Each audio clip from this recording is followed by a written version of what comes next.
दोस्तों yes bank की बात करें, स्टॉक के अंदर आज कुछ गिरावट देखने को मिल रही है। स्टॉक काफ़ी समय से आपको दबाव में दिखाई दे रहा होगा, लेकिन जल्दी यहाँ पे पॉजिटिव माहौल बन सकता है। और जिस तरह से रिजल्ट बेहतर आ रहे हैं उसके बाद में तो स्टॉक को दौड़ना ही दौड़ना है। काफ़ी लोग हैं जो यस बैंक की परफॉर्मेंस को देख के मायूस हो चुके हैं, उनको लग रहा है कि स्टॉक नहीं दौड़ेगा, तो उनको सुजलॉन एनर्जी का उदाहरण देखना चाहिए। सुजलॉन एनर्जी का स्टॉक लगभग 8 से 9 महीने तक 8 रुपीज़ के आसपास रहा था और लग रहा था कि स्टॉक तो बिल्कुल दौड़ेगा नहीं, आने वाले समय 4 रुपये हो जाएगा, लेकिन अब आप देख सकते हो स्टॉक 20 को पार कर गया। उनको IRFC का उदाहरण देखना चाहिए। 22 से लेकर 25 रुपये के बीच में स्टॉक साल भर रहा था, कोई भी उसमें ये तैयार नहीं था कि स्टॉक कभी दौड़ सकता है। अब आप देख सकते हो कि 50 को क्रॉस कर गया। बिल्कुल यही कंडीशन यस बैंक की है। जब दौड़ने लगेगा तो ये रुकेगा नहीं। आप अगर भरोसे के साथ इसमें बने रहेंगे तो इसमें आपका रिटर्न कई गुना बढ़ सकता है, क्योंकि वाकई में यस बैंक बहुत मजबूत हो रही है। आने वाले समय में इसमें एक तेजी का दौर तो आना ही आना है, और FI का जो इन्वेस्टमेंट है वो ये इशारा कर रहा है कि ये स्टॉक दौड़ेगा जरूर। तो यहाँ पे बहुत सारी बातें RBI की तरफ से यहाँ पे मीटिंग हो रही है, और इस मीटिंग का क्या नतीजा होगा आप ये देख ही सकते हो कि अब समय आ गया है। RBI रेपो रेट का ऐलान करेगी, उसके अंदर क्या संभावना है उसको जानने की कोशिश करेंगे। और देख सकते हो कि बैंकिंग शेयरों में क्या इस समय इन्वेस्टमेंट का सही मौका है। और जो सबसे बड़ी बात है कि इस समय FI बाजार में बिकवाल बने हुए, क्या इस वजह से गिरावट हो सकती है या फिर स्टॉक में फिर से तेजी का वातावरण बनेगा और ये बाजार यहाँ से आगे जा सकता है। इन सारी बातों को समझने की कोशिश करेंगे इस वीडियो के माध्यम से। लेकिन फ्रेंड, उससे पहले अगर आप पहली बार हमारे चैनल पर आए तो चैनल को सब्सक्राइब कर दीजिए, एक बेल आइकॉन दबा दीजिए ताकि जब भी नया वीडियो बने पहला नोटिफिकेशन आपको मिले। वीडियो पसंद आए तो लाइक शेयर जरूर कीजिए। चलो फ्रेंड्स, वीडियो स्टार्ट करते हैं। मैं हूँ आपका दोस्त SB दवे और हमारे अपने चैनल ऑनलाइन कमाई में आपका बहुत बहुत स्वागत है। सबसे पहले आज अगर हम निफ्टी 50 की बात करें तो आज 19,570 के स्तर पे क्लोजिंग थी, जहाँ पे 0.13% की गिरावट देखने को मिली। तो आज निफ्टी 50 में गिरावट थी, लेकिन बैंकिंग शेयरों में पॉजिटिव क्लोजिंग देखी हमने। निफ्टी बैंक की बात करें तो 44,964 के स्तर पे यहाँ पे 126 पॉइंट की तेजी थी, यानी 0.28% निफ्टी बैंक ने तेजी के साथ क्लोजिंग दी है। निफ्टी PSU बैंक पर तो बहुत ज़बरदस्त तेजी थी। आप देख सकते हो कि 4,540 के स्तर पे 3.37% की बम्पर तेजी देखने को मिली। गिरते बाजार में भी आज निफ्टी PSU बैंक ने कमाल किया है। निफ्टी प्राइवेट बैंक में कोई खास तेजी नहीं थी। आप ये देख सकते हो 23,246 के स्तर पे 0.19% की तेजी थी। अब हम यहाँ पे यस बैंक की बात करें, स्टॉक की शुरुआत फ्लैट हुई 16.90 पर, जो कल की क्लोजिंग थी। अब 17 का हाई भी बनाया, कुछ समय के लिए स्टॉक आपको ग्रीन जोन में जाता हुआ दिखाई देगा, लेकिन बाजार की दबाव की वजह से स्टॉक नीचे आया 16.75 पर और क्लोजिंग अंत में 16.85 पर रही, जहाँ पे 0.30% की गिरावट देखने को मिली। अब आपको ये ध्यान रखना है कि हमने पिछला शेयर होल्डिंग पैटर्न को डिस्कस किया है। अभी भी जो बैंक है, जिन बैंकों ने यहाँ पे निवेश किया था 10 रुपये की प्राइस से लॉक इन पीरियड के तहत, उन्होंने अपने शेयर इतने नहीं बेचे, और उनकी अगर शेयर नहीं बेचे तो आने वाले समय कुछ शेयर अपने बेचेंगे, वो धीरे धीरे करके बेच ही रहे, और इस वजह से स्टॉक आपको कंसोलिडेशन मोड में दिखाई दे रहा है। जल्दी यहाँ पे उनकी जैसी बिकवाली पूरी होगी तो आप समझ सकते हो कि फिर एक नई खरीदारी का दौर भी शुरू होगा। आप इसकी परफॉर्मेंस से आप समझ सकते हो कि स्टॉक काफ़ी समय से एक ही जगह पे। 1 अगस्त को देखते हो स्टॉक 17.10 के आसपास था, 0.9% की तेजी बनी थी। 2 अगस्त को स्टॉक 17 के आसपास आ गया 0.6% की गिरावट के साथ में। 3 अगस्त को भी स्टॉक 17 के आसपास ही था, कोई भी अपना देखने को नहीं मिला।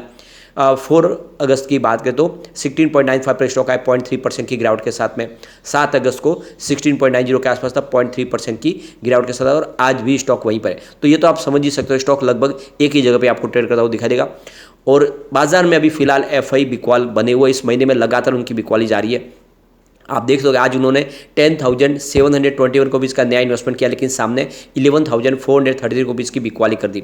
इस तरह से उनका जो बिकवाली का आंकड़ा वो 711 रुपीज़ के आसपास है। थोड़ा सा ये कम जरूर है, लेकिन फिर भी लगातार बिकवाली तो कर ही रहे। 5,448 रुपीज़ का उन्होंने माल बेच दिया इस महीने में, यानी अभी फिलहाल उनकी तरफ से बिकवाली जारी है, और हो सकता है कि इससे बाजार में थोड़ी गिरावट और बढ़े। अब बाजार को संभालने की कोशिश DI की तरफ से हो रही है। 8,809 रुपीज़ का आज नया इन्वेस्टमेंट किया DI ने, सामने 8,271 रुपीज़ की उन्होंने बिकवाली की है। उनका जो खरीदारी का आंकड़ा निकल के आ रहा है वो 537 रुपीज़ का है, यानी इस महीने उन्होंने 4,747 रुपीज़ का नया इन्वेस्टमेंट किया है। लेकिन उसके सामने FI की बिकवाली थोड़ी ज़्यादा, और इस वजह से भी बाजार थोड़ा सा दबाव में दिखाई दे रहा है। अब यहाँ पे देख सकते हो कि हमारी मॉनिटरिंग पॉलिसी की मीटिंग शुरू हो चुकी है। RBI गवर्नर की अध्यक्षता में ये मीटिंग आज से शुरू हो चुकी है, और 10 अगस्त को RBI गवर्नर शक्तिकांत दास हमारी मॉनिटरिंग पॉलिसी का ऐलान करेंगे। तो देख लो कि आरबीआई की तरफ से जो मौद्रिक नीति समिति है एमपीसी की बैठक मंगलवार यानी आज से शुरू हुई है और इस बैठक में महंगाई से निपटने के लिए नीतिगत पॉलिसी पर फैसला लिया जाएगा। आज से 10 अगस्त तक चलने वाली इस मीटिंग के बाद आरबीआई गवर्नर शक्तिकांत दास देख सकते हो कि इस मौद्रिक नीति घोषणा करेंगे और इस दौरान रेपो रेट का ऐलान किया जाएगा। इससे पहले जून में आरबीआई की तरफ से मौद्रिक नीति की समिति के बाद आरबीआई गवर्नर ने रेपो रेट को 6.5% पर अनचेंज रखा था, जो पहले थी उसी को रखा था। उन्होंने कहा था कि एमपीसी के सभी सदस्यों ने ब्याज दर को स्थिर रखने का समर्थन किया है। पिछली मीटिंग में आरबीआई गवर्नर ने कहा था कि वित्त वर्ष 2023-24 में महंगाई दर 4% से अधिक नहीं रहेगी। फाइनेंशियल ईयर 2024 में सीपीआई घटकर 5.2% से घटकर 5.1% रह सकता है। वही फाइनेंशियल 2024 में 6.5% की विकास दर संभव है। इस दौरान तीसरी तिमाही में 6% की विकास दर का अनुमान है। वही फाइनेंशियल 2024 में पहली तिमाही में रियल जीडीपी ग्रोथ 8% रह सकती है। वही चौथी तिमाही में रियल जीडीपी ग्रोथ 5.7% रह सकती है। तो कुल मिला के देखना हो क्या इस बार भी रेपो रेट में अनचेंज रखते हैं, क्या उसमें बदलाव करेंगे या फिर उसको बढ़ाएंगे घटाएंगे, ये तो देखना हो। उसके बाद में ही बाजार उसके ऊपर रिएक्ट कर सकता है। तो इसके लिए हमें 2 दिन का इंतजार करना होगा और 2 दिन मतलब ये है कि 10 से 11 बजे ही पता चल जाएगा 10 तारीख को हमें। अब यहाँ पे यस बैंक की बात करो, फंडामेंटली काफ़ी मजबूत हो चुकी है। इस समय देखिए तो इसका मार्केट कैप 48,511 करोड़ के आसपास है।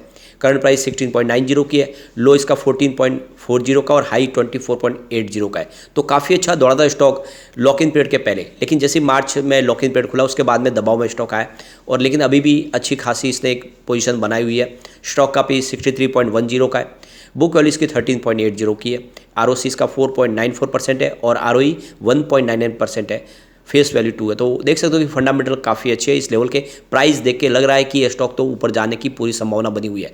अब यहाँ पे जो तेजी नहीं बन पा रही थी उसके पीछे वजह है कुछ बड़े फंड हाउस, जिसमें कह सकते हैं कि बैंक जिन्होंने लॉक इन पीरियड के तहत शेयर लिए हुए हैं 10 रुपये की प्राइस से, वो इस समय अपने बिकवाली कर रहे हैं, लेकिन कुछ बड़े फंड हाउस जम के खरीदारी भी करें। हो सकता है ये एफआई की तरफ से हो। सुबह 9:28 पर 17.05 की प्राइस से 10,67,000 शेयरों की एक खरीदारी हुई। तो फिर 9:32 पर 16.95 की प्राइस से 12,98,000 शेयरों की फिर से बिकवाली हुई। उसके बाद 9:45 पर 17.10 की प्राइस से 20,85,000 शेयरों की एक बड़ी खरीदारी और हुई। फिर 9:47 पर 17.10 की प्राइस से 22 लाख शेयरों की एक खरीदारी और हुई। उसके बाद 9:58 पर 17 की प्राइस से 16 लाख शेयरों की एक बड़ी खरीदारी और हुई। फिर 10 बजे 17 की प्राइस से ही 14 लाख शेयरों की एक बड़ी खरीदारी और हुई। लेकिन उसके बाद 10:01 पर 16.95 की प्राइस से 24 लाख शेयरों की फिर से एक बिकवाली हुई। फिर 11:16 पर 16.85 की प्राइस से 29 लाख शेयरों की बिकवाली हुई।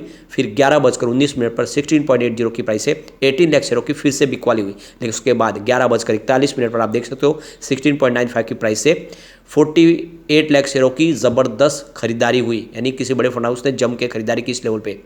उसके बाद 11:51 पर 16.85 की प्राइस से 16 लाख शेयरों की फिर से प्रॉफिट बुकिंग हुई। उसके बाद 3:09 पर 16.90 की प्राइस से 38 लाख शेयरों की एक ज़बरदस्त खरीदारी और हुई, यानी बड़े फंड हाउस जम के खरीदारी भी करे इस लेवल पे।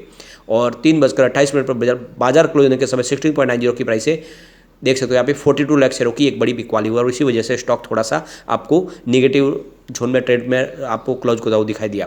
तो कुल मिला के ये तो देख ही सकते हैं कि यहाँ पे खरीदारी भी हो रही है और बिकवाली भी हो रही है, इसीलिए आने वाले समय इसमें एक स्टेबिलिटी दिखाई देगी और जल्दी ही पॉजिटिव माहौल भी बनेगा। एफआई इसमें जब के खरीदारी करें, आप देख सकते हो कि मार्च में उनकी 23.10% की जो होल्डिंग थी वो जून में 23.79% के आसपास हुई है, यानी अच्छा खासा निवेश उनका बढ़ा है, जबकि वो बाजार में इस समय बिकवाली कर रहे हैं। डीआई की बात को 37.77% की होल्डिंग थी मार्च में, जो 37.72% के आसपास आई है जून में। बहुत ही मामूली होल्डिंग कम हुई है। इसका मतलब ये है कि जो बैंक जिन्होंने लॉक इन पीरियड के शेयर यहाँ पे लिए हुए हैं उन्होंने अभी तक अपनी होल्डिंग इतनी नहीं बेची, वो थोड़ा थोड़ा करके बेच रहे हैं और इसीलिए स्टॉक इस समय आपको स्टेबल दिखाई देगा। गवर्नमेंट की भी यहाँ पे 0.01% की होल्डिंग है। जनरल पब्लिक ने अपने शेयर कम किए, 39.10% की होल्डिंग थी मार्च में, जो 38.47% के आसपास आई है। तो बिल्कुल ये आप समझ सकते हो कि उदाहरण हमने देखे है, सुजलॉन हो या फिर IRFC हो, ऐसे स्टॉक काफ़ी समय तक एक जगह पे थे, लेकिन बाद में जब दौड़ने लगे तो लगातार दौड़े। इसीलिए सब्र के साथ बने रहे, स्टॉक आने वाले समय आपको मालामाल कर देगा। लेकिन फ्रेंड, कोई भी इन्वेस्टमेंट करने से पहले अपने फाइनेंशियल एडवाइजर से बारे में ले ले या अपना खुद का रिसर्च करें, क्योंकि मैंने वीडियो आपके एजुकेशनल पर्पज़ के लिए ही बनाया। वीडियो पसंद आए तो लाइक से जरूर कीजिए और चैनल को सब्सक्राइब कर दीजिए। Thank you friend.